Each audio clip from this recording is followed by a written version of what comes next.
My name's Pam Alexander. I'm a chartered geographer and urbanist and very excited this year to become an honorary RIBA. My work is all non-executive for the last 10 years or so. I chair a digital engagement company called Commonplace, and I also chair the planning committee at the London Legacy Development Corporation, the Olympic Park. I'm on the board of the LLDC, and I'm in my last year on the board of the Connected Places Catapult, which, as well as becoming recently a strategic advisor to Poor and Desai at oneplanet.com.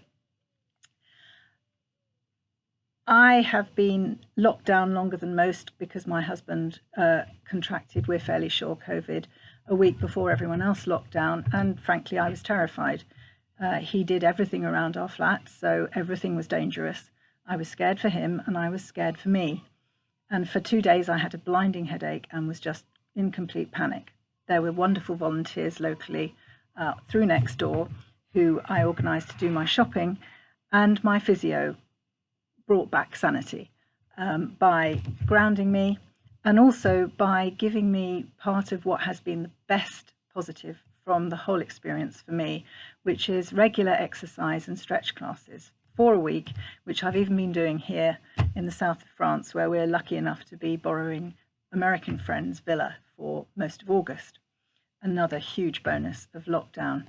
I had a new knee in November, so the ability to focus on good exercise and stretch has been fantastic, and I know I've made a much better recovery than if I'd been trogging around London on the tube for the whole of this year.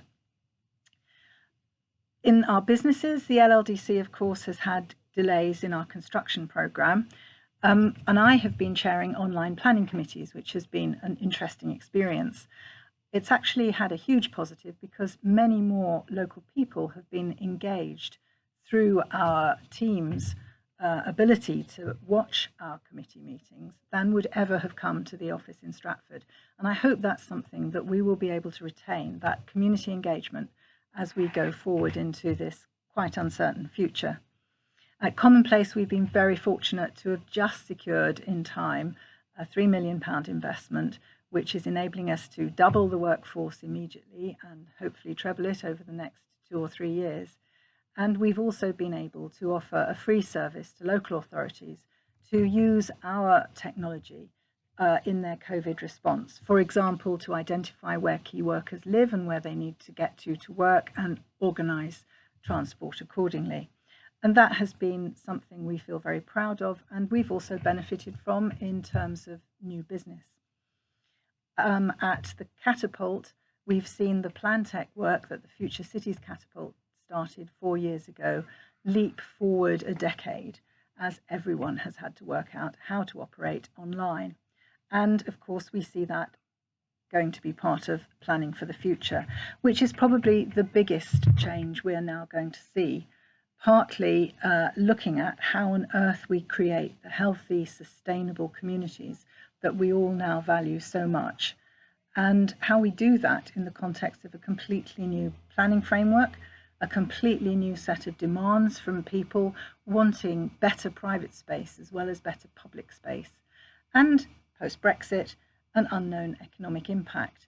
And all of that is going to be both exciting, interestingly, something that's going to be quite hard to predict going forward, but hopefully also a huge leap forward for our One Planet work, which will bring together all of the sustainability plans, metrics and evaluations that will enable us to see whether we are truly moving towards the sort of zero carbon world we must adapt and mitigate for into the future.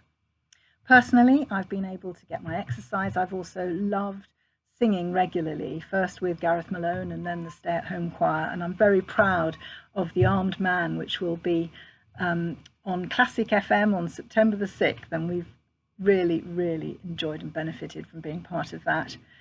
I hope we will retain the focus on our personal lives that we've developed during lockdown. I thought I was a social being. I've loved being social on Twitter.